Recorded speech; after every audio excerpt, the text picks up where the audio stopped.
So in our study of the book of Revelation to this point, we have worked through or started through the middle section of the book, which is the largest single unit of the book, chapters 6 through 18, which focuses on the tribulation, the judgment.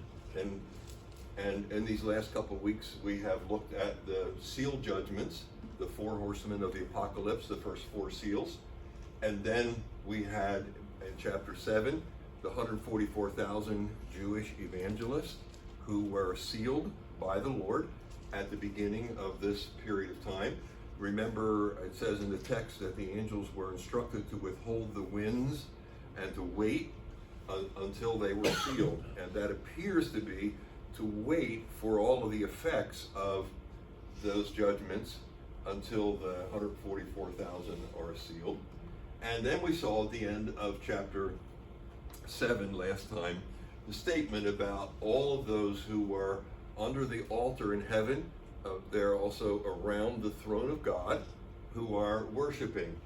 And so we read, after these things I looked and behold a great multitude which no one could count. And so all of these individuals are already in heaven in the early stages of this 7-year period.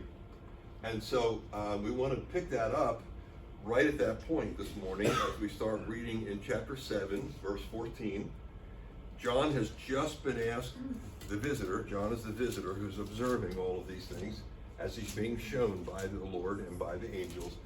He has just been asked the question, who are they? Who are all of these people who are under the throne in heaven that we just saw? And so we're going to pick it up there at the end of chapter 7 and read through chapter 8. So if you'll join me in the yellow print. So I said to him, my Lord, you know. And he said to me, these are the ones who come out of the great tribulation, and they have washed their robes and made them white in the blood of the Lamb. For this reason, they are before the throne of God, and they serve him day and night in his temple. And he who sits on the throne will spread his tabernacle over them. They will hunger no longer, nor thirst anymore, nor will the sun beat down on them, nor any heat. For the Lamb in the center of the throne will be their shepherd, and will guide them to springs of water of life, and God will wipe every tear from their eyes. When the Lamb broke the 7th seal, there was silence in heaven for about half an hour.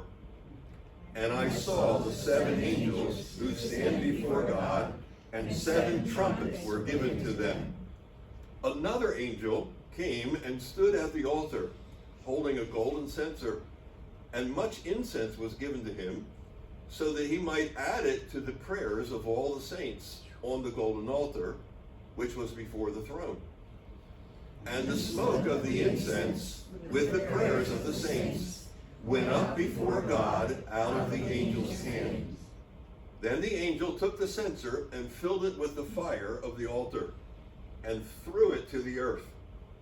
And there followed peals of thunder, and sounds, and flashes of lightning, and an earthquake.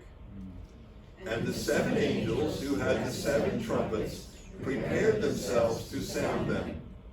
The first sounded, and there came hail and fire mixed with blood, and they were thrown to the earth, and 1/3 of the earth was burned up, and 1/3 of the trees were burned up, and all the green grass was burned up. The second angel sounded, and something like a great mountain burning with fire was thrown into the sea, and 1/3 of the sea became blood. And 1/3 of the creatures which were in the sea and had life died, and 1/3 of the ships were destroyed. The 3rd angel sounded, and a great star fell from heaven, burning like a torch, and it fell on 1/3 of the rivers and on the springs of waters. The name of the star was called Wormwood, and 1/3 of the waters became wormwood. And many men died from the waters, because they were made bitter. The 4th angel sounded, and 1/3 of the sun, and 1/3 of the moon, and 1/3 of the stars were struck, so that 1/3 of them would be darkened, and the day would not shine for 1/3 of it, and the night in the same way. Then I looked, and I heard an eagle flying in mid-heaven, saying with a loud voice, "Woe, woe, woe to those who dwell on the earth, because of the remaining blasts of the trumpet of the three angels who are about to sound." That brings us to the end of chapter 8. And some of the details here we're going to have to look at next week, because as we work with this, we're looking at the transition from the first part of the tribulation period, the seal judgments, to now the trumpet judgments. And as we move from this, we read the last few verses here in chapter 7, and we read through chapter 8. There's more to come in this section. But as we work with this, there are some issues involved in the transition between them. And so what we have are two issues that are confronting us today as we work with this. Now, it's hard to keep all of this in the proper perspective, and I'm going to try to help us here. But as we move along, we're dealing with some of the concerns that we run into as we come along. The first issue is the timing of this great tribulation. This statement that's made down here. This was in 7:14 that we read a few moments ago. These are the ones who come out of the great tribulation. That phrase creates an issue for a lot of people in their study of the book of Revelation. And we'll talk more about that in just a second. The second issue has to do with the sequential arrangement of these judgment series. All right? On the previous slide, we had over here the seals, and then we had the trumpets, and then we're going to come to the bowls over here. And so as we transition, as we move from chapter 7 into chapter 8, it highlights for us the issue with regard to how does it work? What is this sequential arrangement? So, back now to the first issue that is where we ended up last week as we dealt with this. All right, in chapter 7, we have all of these individuals who are in glory. The first part of the tribulation saints, the martyrs, were mentioned back in chapter 6 with the breaking of the fifth seal. And then we have this large group now, this great multitude in chapter 7, who are clothed in white robes with palm branches. They're standing before the Lamb and the throne. They are around the elders, the angels, and the living creatures in the throne, and they are praising God in this scene. And the elder asks, as we saw this morning, who are these white robed ones? And this is the statement which the elder makes to John. These are the ones who come out of the great tribulation. And that phrase, the great tribulation, creates an issue for a lot of people. All right?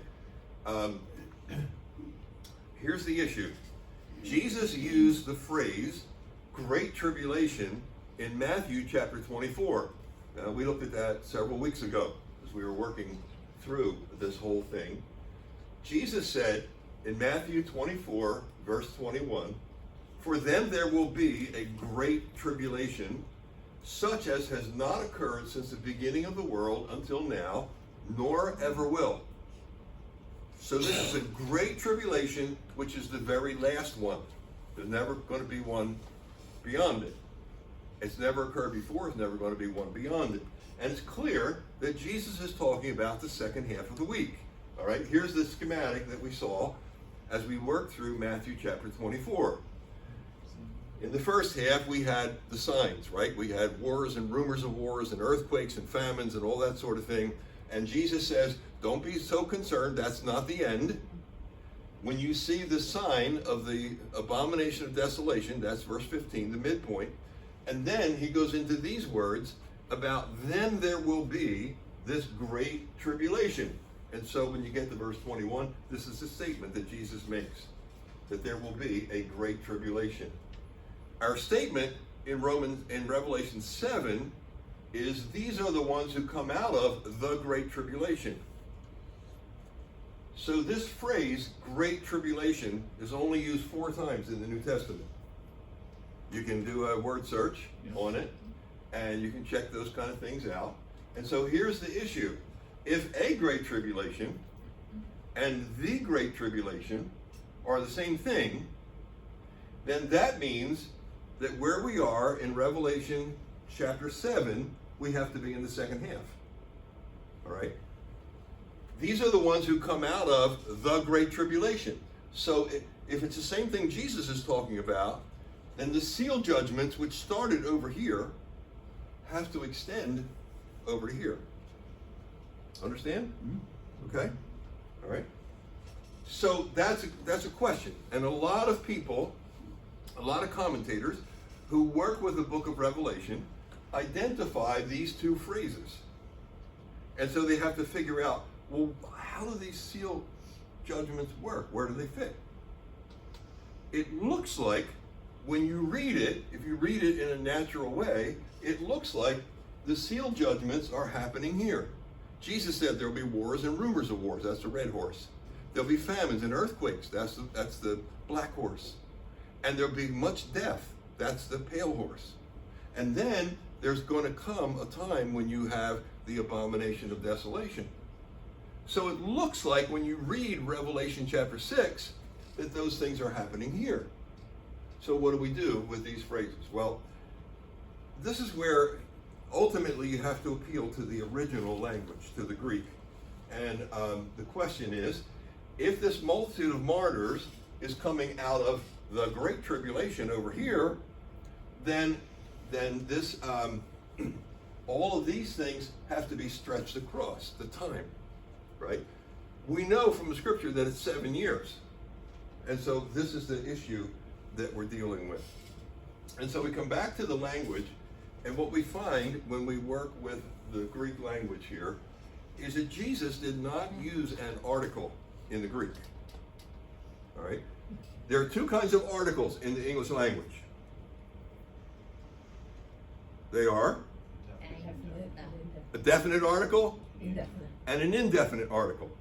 In the Greek, there's only a definite article. There's no indefinite article.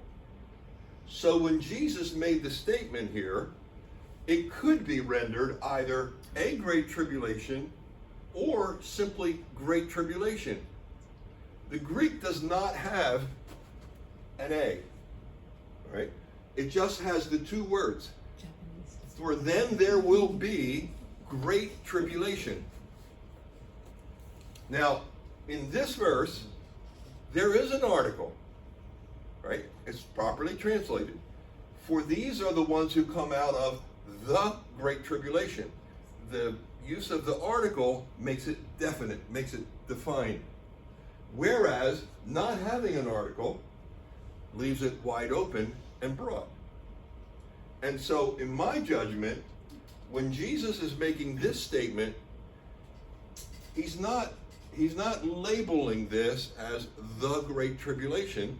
He's simply saying there's going to be great tribulation. In other words, there's going to be bad stuff happening here. There's going to be badder stuff happening over here. It's going to be worse. And so in my judgment, a great tribulation and the great tribulation are not the same thing. So I think what Jesus is doing is simply identifying that things are going to be worse in the second half. Now, the other two places where this phrase is used are Revelation chapter 2, verse 22, where we have judgment at Thyatira. Jesus says, if you don't straighten up, this is the church at Thyatira in chapter 2, if you don't straighten up, I'm going to bring great tribulation upon you. None of the commentators that work with the book of Revelation identify the great tribulation here with this one here. They all recognize that we're talking about the church in the first 3 chapters.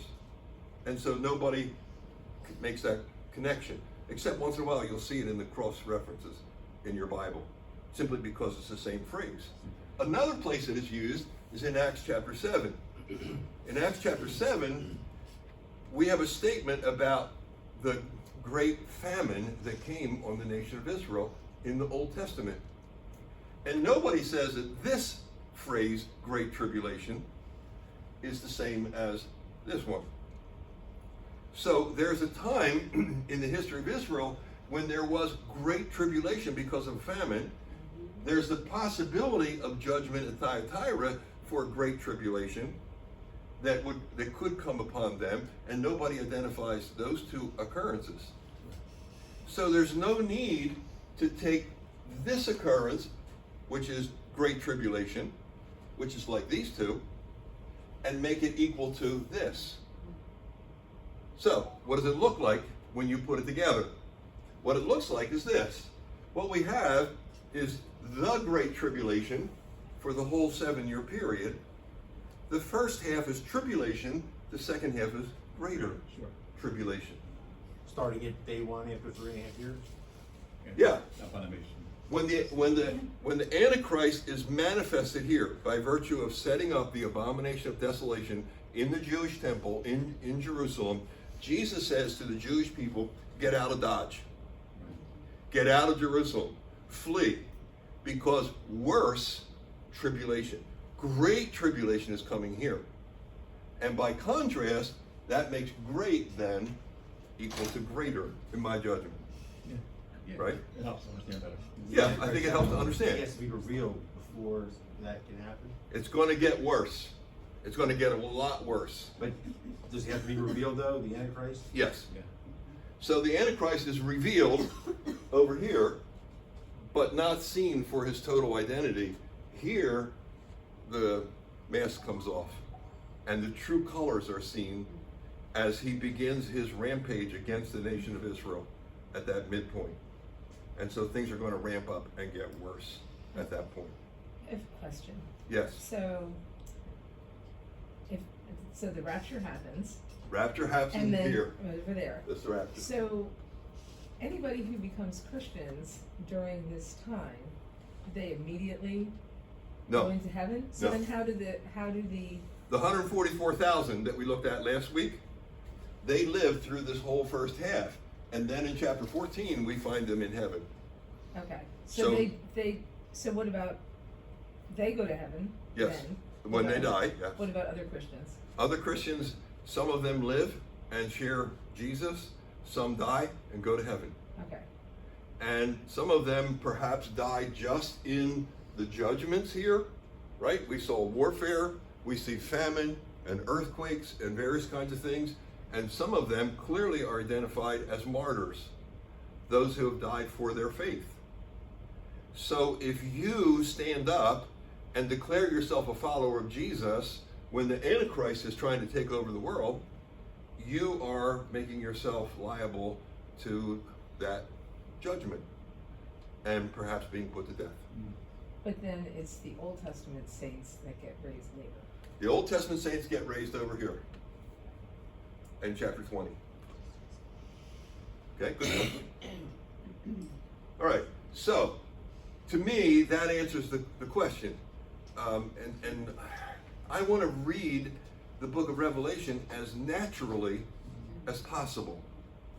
You can come up with all kinds of gimmicks for it, but then who's to say whose gimmick is right when you do that? So I try to keep it as straightforward, just like I was reading other parts of the Bible. Now, that begs the question then, how are these judgments arranged? It's clear that we have 7 seals, we have 7 trumpets, we have 7 bowls. So how are they arranged? How do they relate to each other? And so this statement in the beginning of chapter 7 says that when the 7th seal is broken, the trumpets show up. So that raises a question, all right, what's the relationship? How do they work? And so what we want to do, here's the statement in, I'm sorry, chapter 8, I should have said chapter 8. Here's the statement in chapter 8. When the Lamb broke the 7th seal, there was silence in heaven for a half hour. And I saw 7 angels standing before God with 7 trumpets, and those trumpets are preparing to sound. All right, so that's this next phase or next series of judgments. So here are the 7 angels. They look slightly feminine to me. I'm not sure if that's the case, but they are preparing. It says when the angel took the censer, these 7 angels now prepared to sound the trumpets. So the question is, do all of these judgments describe the whole time period? All right. Some books on Revelation and some commentators would say that the seals describe the whole 7 years, the trumpets describe the whole 7 years, and so on. So you would diagram it something like this, if you wanted to diagram it. Are these judgments totally overlapping as you go through the time period? Because clearly, when the 7th trumpet is 7th seal is broken, the trumpets start. So there is a relationship of some kind between them. That's one possibility. A second possibility, or the 3 judgments describe the same judgment in different ways. So some say, well, the seal judgments happen, then the trumpet judgments just come back and they're reiterating the same thing in different words and so on. And then the bowl judgments come back and they're reiterating the same thing. So somehow they are all concurrent. All right? That's one viewpoint that you find in some commentators. A second viewpoint is that they overlap in telescopic fashion, something like this. Whoops, let me back up. If this is the Great Tribulation, by the time we get to the end of the seals, if we're over here in this part, then maybe it happens like this, that the seal judgments run through the whole first half and into the second half. And the trumpet judgments start back here somewhere, and then they overlap and they continue on. And then the bowl judgments happen here somewhere, and they kind of overlap and continue on. That's another way to look at the sequence, the timing of these various judgments. Or a third way, and the way I prefer to look at it, is that they are chronological as presented in the text. So you have the seal judgments presented, and then when you get to the 7th one, that introduces the trumpet judgments and so on. So you would diagram it like this. That the 7 seals are broken, and when you get to the 7th one, somewhere in here, that introduces then the trumpet judgments. And the trumpet judgments are pronounced by God on the earth, and then the 7th trumpet happens over in here, and that leads the way to introduce the bowl judgments. And that preserves a natural reading of the text, a chronological reading of the text. So the issue here is, why read the text chronologically? Why read the book of Revelation chronologically? And the first answer for that is the schematic that Daniel and Jesus have provided for us. That schematic we have worked as we come through the book of Daniel back here. Daniel 9:27 has the 70th week of Daniel divided into 2 parts. And then Jesus came on the scene, and in Matthew 24, verses 4 through 31, Jesus divided this time of judgment on the earth into 2 parts. All right? It's judgment, the abomination of desolation, and then worse judgment, or more severe judgment. And in my judgment, that's what the book of Revelation is doing as well. And so it's presented in Daniel chronologically, it's presented in Jesus chronologically. I think we should understand the book of Revelation as being chronological also. And so this is what the schematic looks like. Secondly, the text reads chronologically. If you are careful in reading, it says, and then, and then, and then. There are all sorts of ways to do flashbacks, right? We're familiar with that from movies and from novels and so forth. There are various ways. Sometimes you'll see something. I was watching a show on TV the other night and it said 7 years earlier, and it takes you back 7 years in the story, right? It's easy to do. 6 months later. Yeah, it's easy to do. Yeah. But there's no place in the book of Revelation that does that. The book of Daniel does it. When you read that through Daniel, you read chapter 6, and chapter 6 is clearly identified as 538 BC. in the next chapter, chapter 7, it says, in the first year of Belshazzar. And the first year of Belshazzar is clearly 551. So it was 13 years earlier. All you have to do is to say, now, when the first seal was broken, the trumpet showed up. That's all you have to do.